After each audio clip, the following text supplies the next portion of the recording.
Greetings, my name is Dr. Malusi Mncube from South Africa. There was never international law, even after the Second World War under the United Nations Charter. That was a facade. It was a Trojan horse for the imperialists, the racist imperialists, to control the whole world.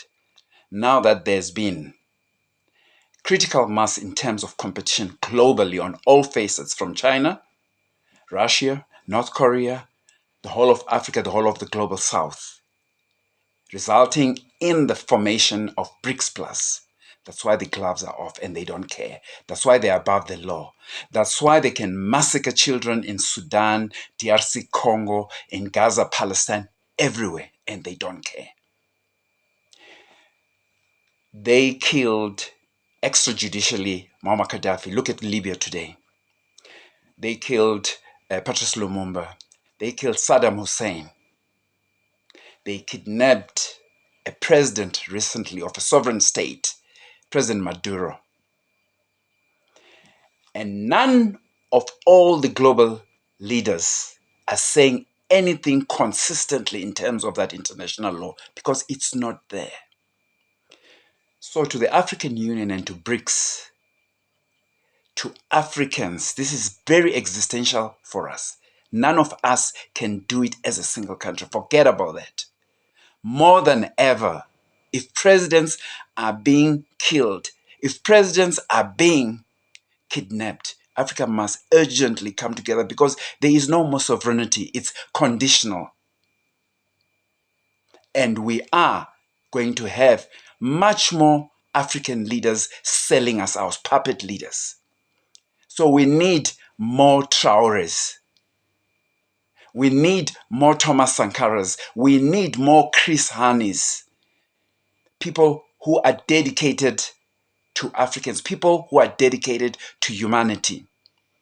And we must form globally alliances with progressive forces, with BRICS, Shanghai Cooperative Organization, African Union, United Nations itself. Even though it's a flogged, dying horse, we must resuscitate it. The Strait of Hormuz has been closed.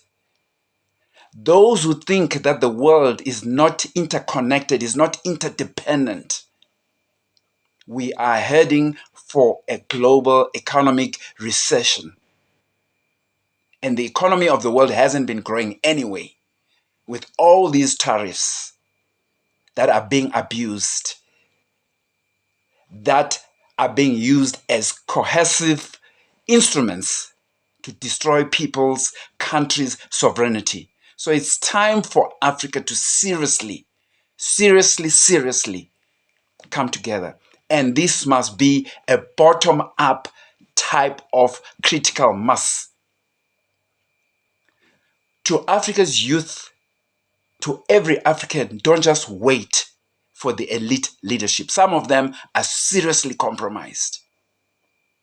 And in my country, South Africa, I would like to encourage the ANC, EFF, MK, PAC, AZAPO, and IFP to come together, because anything between now and the 2029 general elections, anything can happen.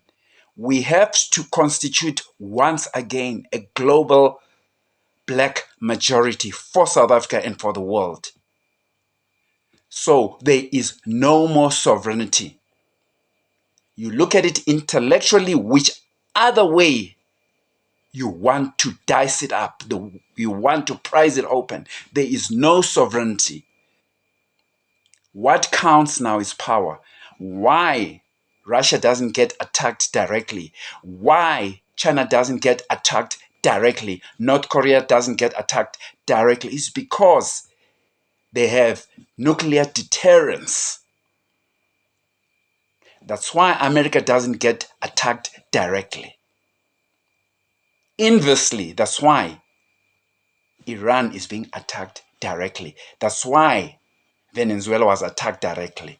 That's why Africa keeps on being attacked directly, because we do not have nuclear deterrence. So we must be bold and serious. and arm ourselves in terms of nuclear capability. Thank you.